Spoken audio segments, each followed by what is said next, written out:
Hello, welcome to the latest episode of On the Rise. With me today again is Steph Rance. Hi guys. Our topic today is censorship, and it's amazing censorship, the fact that they hide so many things from us. What do they hide from us? Everything. Everything. Like, what don't they hide from us? Now it's getting to the point where even our media, we don't even know what news is real and what news isn't real. Yeah, I was arguing with someone online about an issue, and we were citing different news sources, and we couldn't even agree to the legitimacy of the news sources. So it's like, how can we even have this discussion with evidence? Exactly. Just the fact that it can be tampered with, because journalism it's like, that's the one thing. Imagine what wars we wouldn't have had if journalists reported news properly. If we got the whole information of everything, how different everything would be. But since the government now has a nice little hand in the candy bowl, tells everyone what to say, the censorship is just.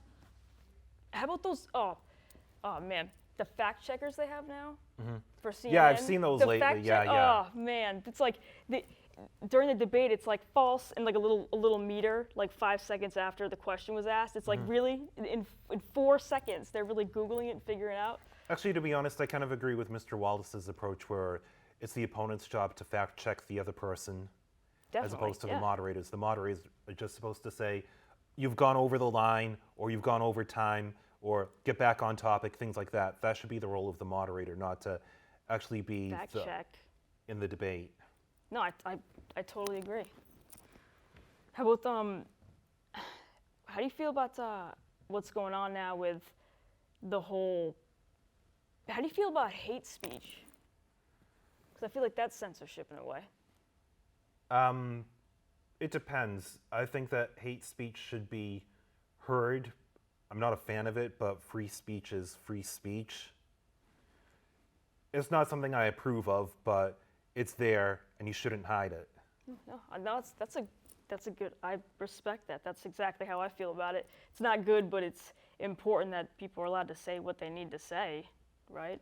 I mean, the only thing is, if you're going to say those things, then don't be surprised when you get a certain reaction. Exactly. Don't be surprised if you get beat. Yeah, I agree.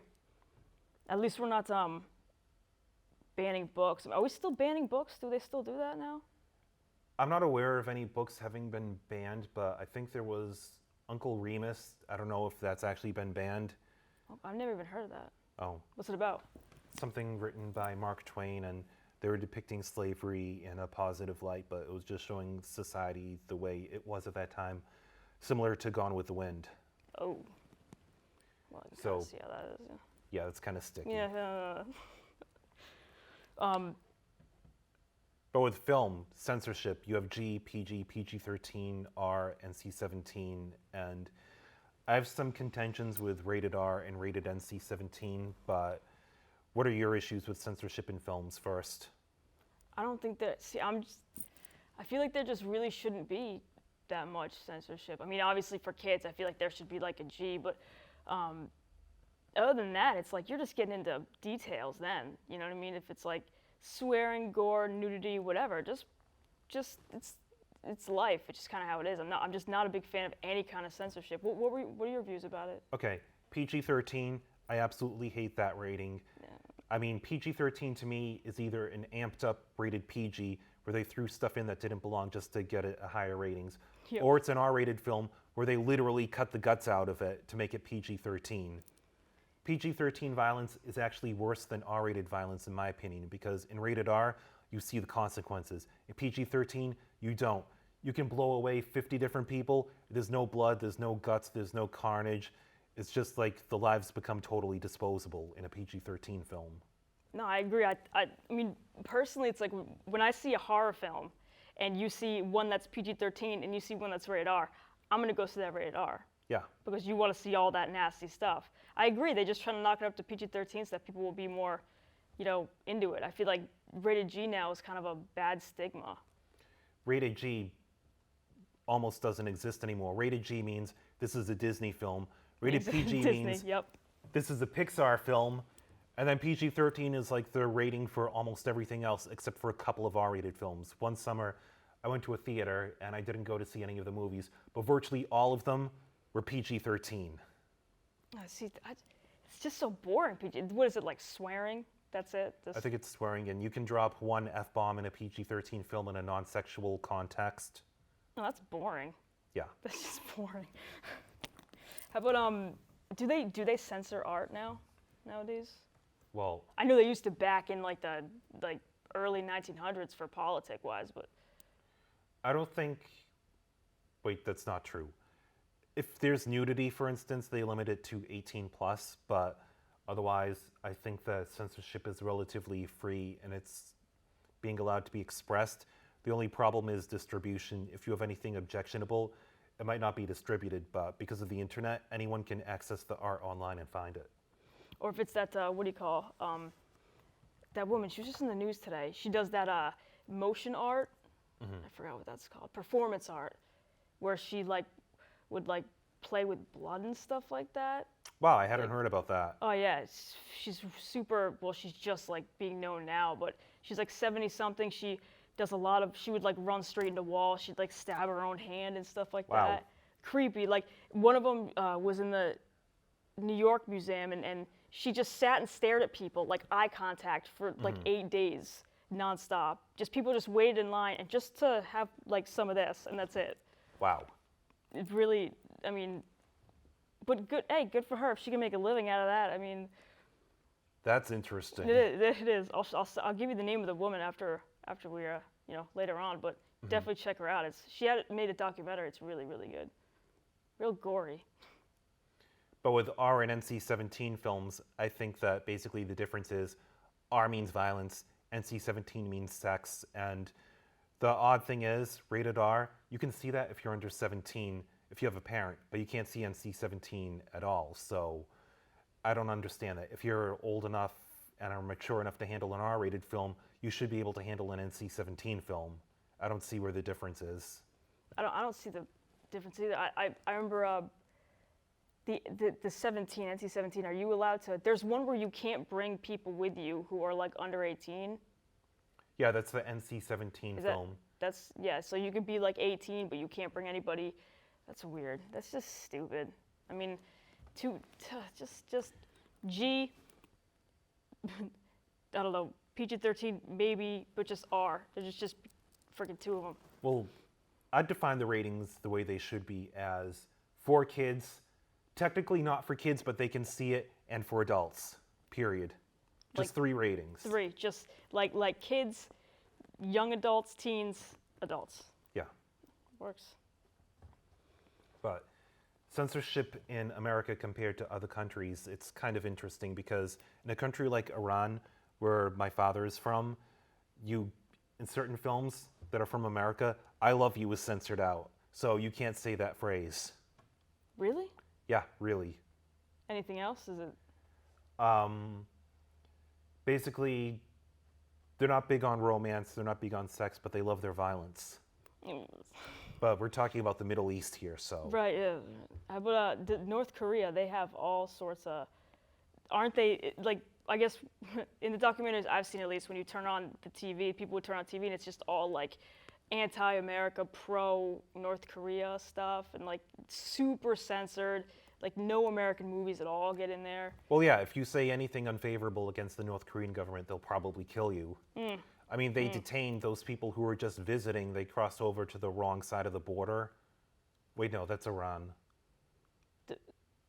It's a story that happened probably about 5 years ago. What was it? There were these tourists, and they ended up crossing over into the wrong side of the border, and then they ended up detained. That sucks. Yeah. Is there a lot of any kind of other censorship there, or is it? I've never actually been to the country, but from what my family has told me, it's very Victorian. Super blasphemy laws, right? Yeah, exactly. How do you feel about like? Because I know that a lot of people younger than us, that new generation, they kind of want that hate speech blasphemy thing. From what I understand over there, They want to overthrow the theocracy in Iran because right now you have the Grand Ayatollah who rules over everything, and the young people who make up a full third of the population, they're tired of that. They want a more Western type of population.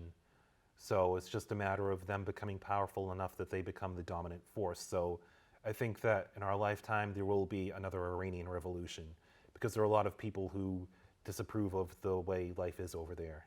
Oh, definitely. Yeah. The young will prevail. You know, because especially like people, our generation, we're just so driven, you know.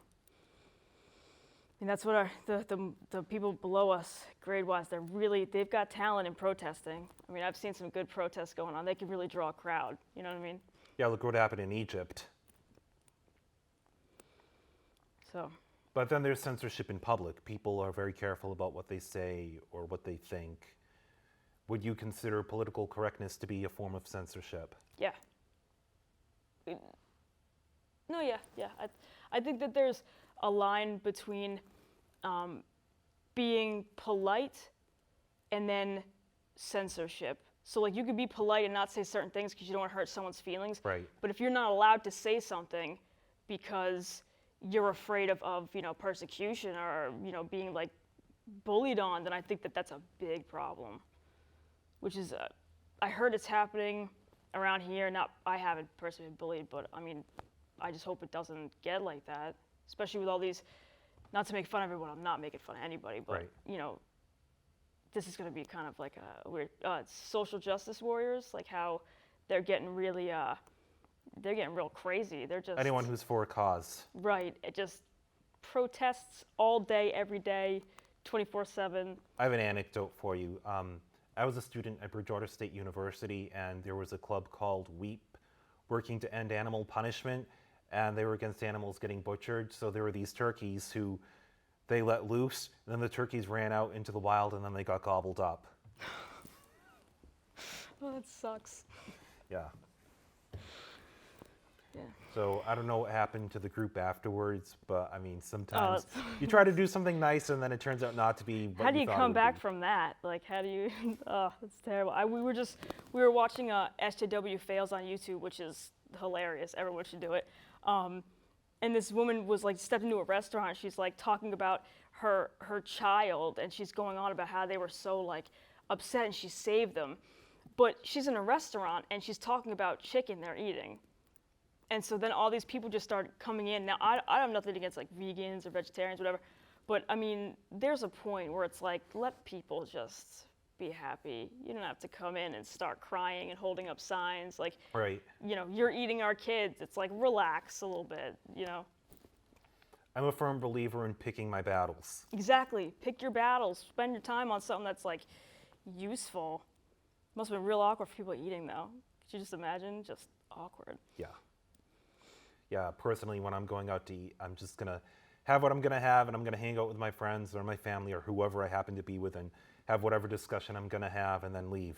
It's like if you were eating like chicken and someone walked in like that, like who would be like, you know what? You're right. I Yeah, quit. no one's going like, to do who's that. going to do that? No one's going to do that. So I mean, there are platforms where you can go on TV and you can discuss that, or you can go online and start a blog, and there are different forums where you can get the message, and then people will be more receptive to it. If they just want to eat, they're not going to be receptive. Exactly. I love animals. I'm a super, like, if I watch ASPCA commercials, tear fest, you know? But just people like that with the food people, the vegans, man, like, you know, go chew on your carrots and let everyone do what they want to do. Is that mean? Was that mean to say? I didn't mean to be mean about that. I don't know. We'll let the public decide. I mean, I'm a 95% of the time vegetarian. My father's girlfriend is a vegan, so whatever. When I was a child, I didn't eat beef for like 10 years. So I still don't eat beef. I just don't like how it looks though, you know.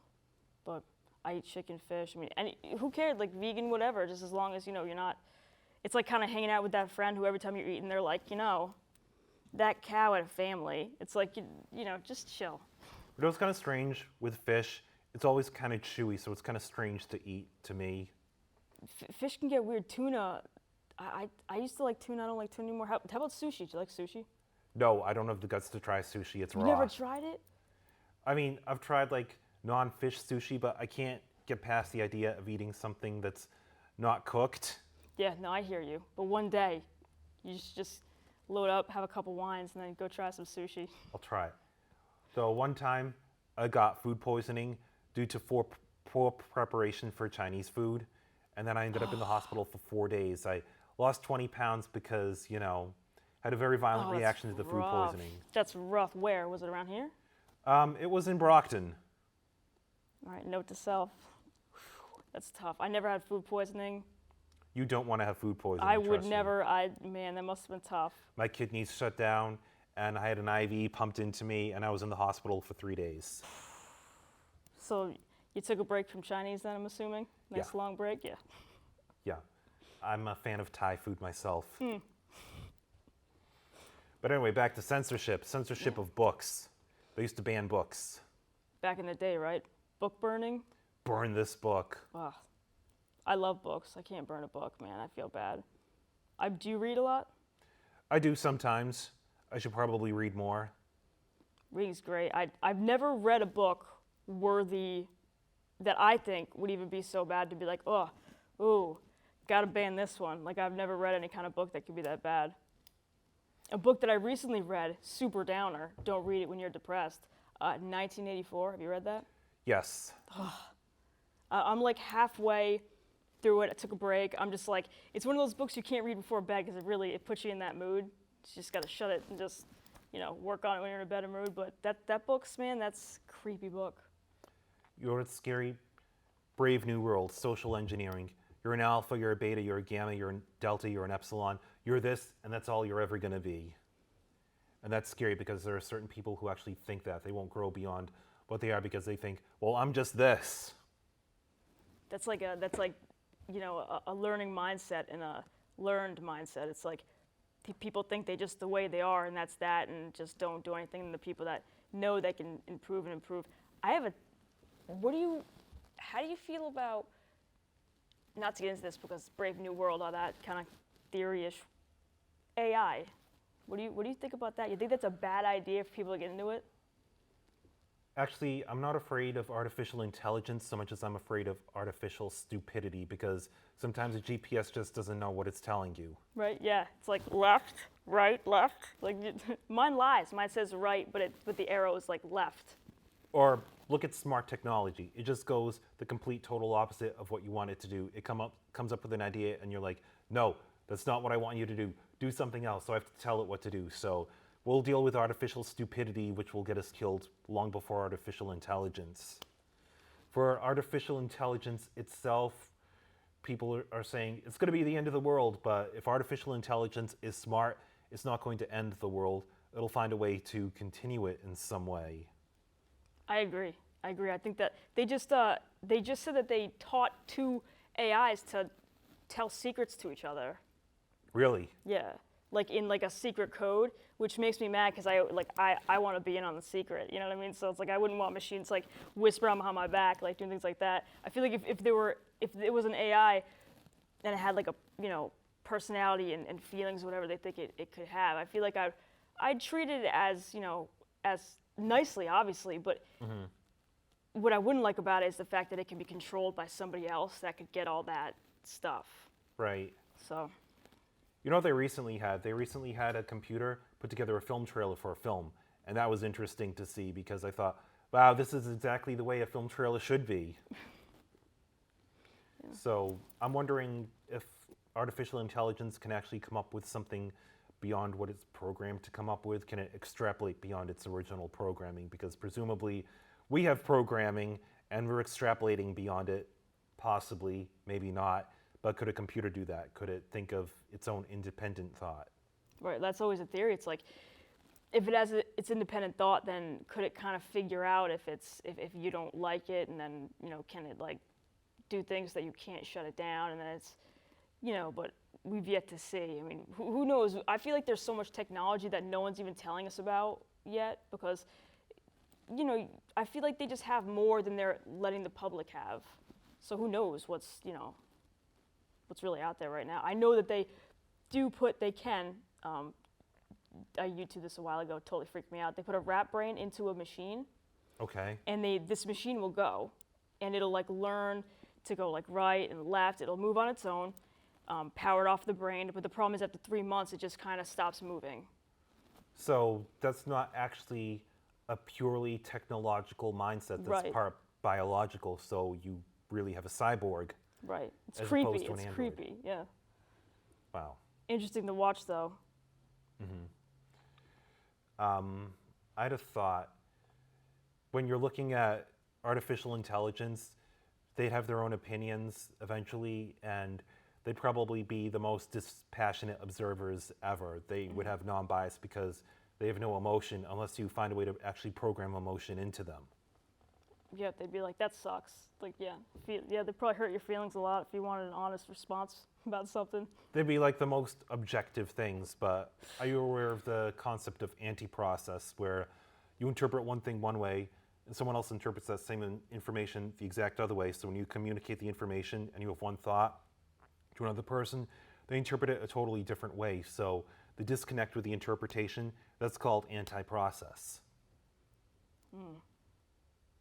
I mean, it'd be kind of cool to have you always want an honest opinion. It'd be cool to have something that would give you an honest opinion, because you know when you ask your friends like, do these pants make me look fat? They're like, no, you look fantastic. But they could be lying. So Right. to have like a nice, opinion that's not, Well, you I know can what tell. I mean. I can tell whenever someone lies. When I ask, "What do you think?" and they give a very brief, one-word answer, like, "Oh, it's fine. I know they're lying to me, or they're just saying that just to make me happy."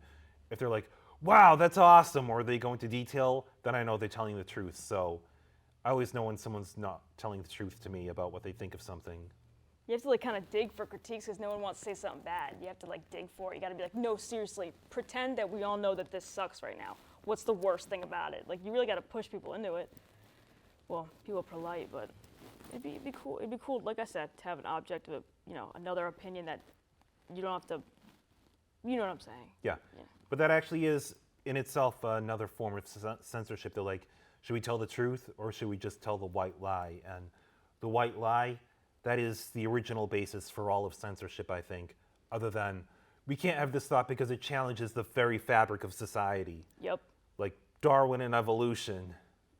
Yep. Exactly.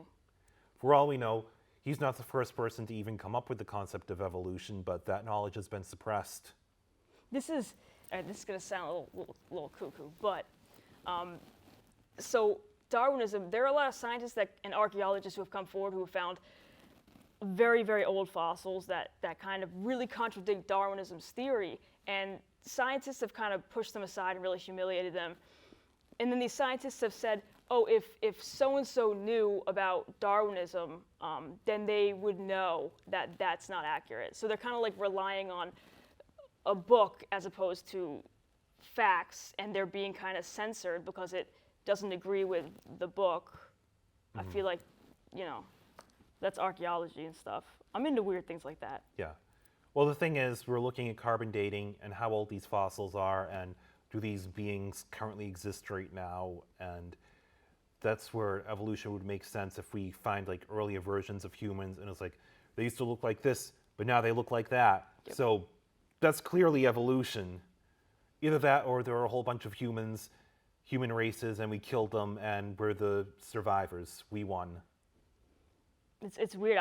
I'm fairly confident that it's probably really complicated. Just the whole evolution, everything, it's super.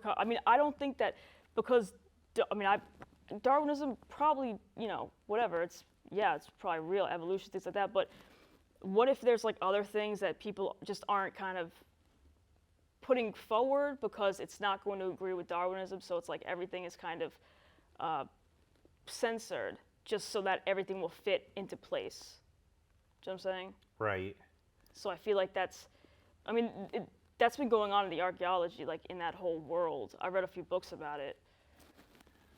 Well, there's something similar where there were 9 planets, then Pluto wasn't considered a planet, so there were 8 planets. Now Pluto's suddenly considered a planet again, probably for sentimental reasons, so now there are 9. But I heard the argument that Pluto is not considered a planet because it's a mini planet, and if we consider that a planet, we'd have to consider all the other mini planets that we found out there planets. So suddenly we'd have 1,000 planets in the solar system. So that's why we demoted Pluto, so we wouldn't promote everything else. That's a story I heard when I went to the Museum of Science and they explained it in the planetarium. What do you think? I think that we definitely have 8 planets with Pluto. I think it's the size of the moon, so it's like 8 planets and a moon, but who am I to decide the size yeah. of a planet? So, I don't know, it depends upon the size of the other mini planets and what their orbit is, but Chiron orbits Pluto, so it's got to be a planet because have you ever heard of a moon orbiting an asteroid? Right. Yeah, it's got yeah. For that reason alone, I would consider Pluto to be a planet. I agree. I miss when Pluto. Like I like Pluto as a planet. I don't know why. I mean, space talk is a whole other. John. Like I can go on about space talk for forever. There are so many planets, so many things that we don't even know that what's going on. So, I mean, that'd be a good talk for another day, though. Yeah. Is that? Yeah, I was actually going to mention something, but we'll totally go into something else now. Censorship, that is this topic. So we're going to censor ourselves from talking about space. Right? Focus. Censorship in cartoons. There's a lot of Japanese anime that was originally intended for adults or older audiences, or they think that children could handle more, and then it's imported to Japan, and then they slice and dice it. Like Dragon Ball Z, for instance. In Japan, it was a lot more graphic, and then they toned it way down in America so that 5-year-olds could watch it. I have never seen Dragon Ball Z. Is it good? It depends. If you like fighting anime, then it's great. I'm a huge fan of Dragon Ball Z myself. I gotta watch it then. I've gotta watch it. I've never seen it. But they do that. They chop it up and just. They had a dub back in the late 90s where it was heavily censored, but since then they've redubbed the whole thing and it's not censored anymore. They had a censored version and an uncensored version, but uncensored Dragon Ball Z is available. But I want to watch that one. yeah, I recommend it. But here's the thing. The manga, which is what they call comics in Japan, it used to come out weekly, and the anime also came out weekly, so the cartoon was moving faster than the comics, so they put a lot of filler to slow it down, to keep it from getting ahead of the original source, which was the manga. So there's a lot of filler in there. That makes sense. I know a lot of cartoons like Disney are just censored, banned. Oh, Tom and Jerry cartoons. The violence in those, the racism in those, because you got the nanny. They totally censored those so that they'd be more acceptable for today's audiences. Man, me and my girlfriend were watching.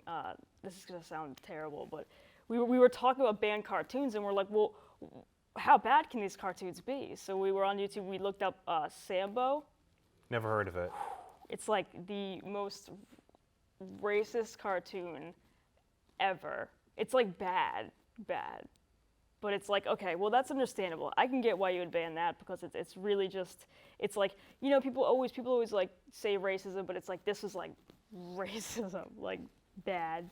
Oh, like Amos and Andy, where they have these guys in blackface on TV. It was Worse than that? Bad. Oh, worse, yeah, definitely. But also, all sorts of episodes of Disney was really messed up back in the day. Yeah, here's my thing.